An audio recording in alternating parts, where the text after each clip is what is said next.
It's the story of a mother's love for her son and desperate attempts to get him back. In October last year, while Tetiana was out, Russians seized 17-year-old Vlad and took him away. My child left without my knowledge or permission. When I found out he was already there, I was very angry. Vlad was put in body armour by armed Russian men in balaclavas and taken against his will to be held in camps in occupied territory for the next 8 months. I missed him and worried about him, especially when there was no communication, when the connection was cut off.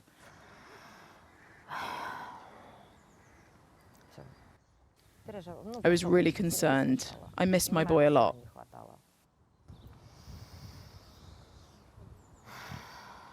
Vlad's new life was one of indoctrination by the Russians. In photos he sent his mother, he was beginning to change, taught how to use guns, how to box, here in red in the ring. And there were more worrying signs. Vlad sent her pictures of himself with injuries, a broken leg and finger. There was mental and physical abuse, he says, and when he tried to leave, he was punished.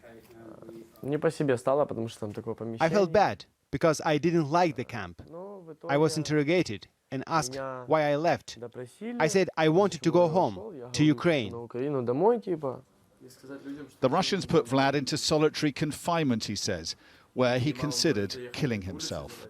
It was difficult. 5 days not talking to anyone, and all you see is just someone bringing you food, and you are sitting and thinking what to do.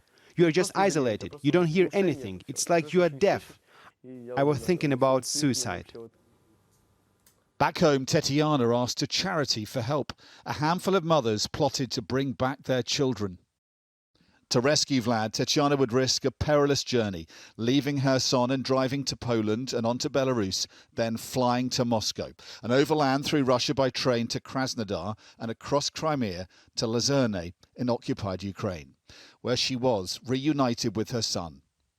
Describe the moment when you saw him again in the camp. Tears. Tears. I was crying. I just hugged him and cried. I didn't have any other emotions, just tears running out of my eyes. But her ordeal wasn't over. The Russians held Tetiana for 6 days and interrogated her for 10 hours, at times sticking a bag over her head. It must have been terrifying for you. Yes, every time I think about it, I just want to forget it like a nightmare that never happened. I had lots of different thoughts. I worried that they could have taken me and I would never have returned. I feared I'd never see any of my children again, not just Vlad. In the end, the Russians let Vlad go with Tetiana. He's back in Ukraine with his family. But his mother's worries haven't ended. Vlad's 8 months in Russian camps have changed him, she says, and he can't open up about what really happened there.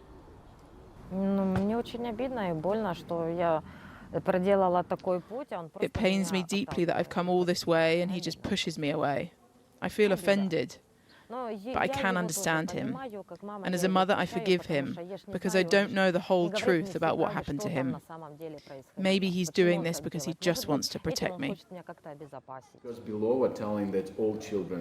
The charity that helped Tetiana bring Vlad back says the others left behind in Russian camps are being turned into young Russians to help their war on Ukraine. I think the worst that these children will be growing with the hate of Ukraine. They will grow and will receive Russian citizenship and will go fight against Ukraine to understand that Ukraine is the evil, is the enemy. And I'm very afraid that we'll lost thousands or hundreds of thousands children who Russia brainwashed. Russia says it's doing all this to rescue children from a war zone. About 300 children were placed in families, and it wasn't an adoption, but a temporary provisional guardianship or temporary trusteeship. And such a form was chosen specifically taking into account the fact that parents can appear.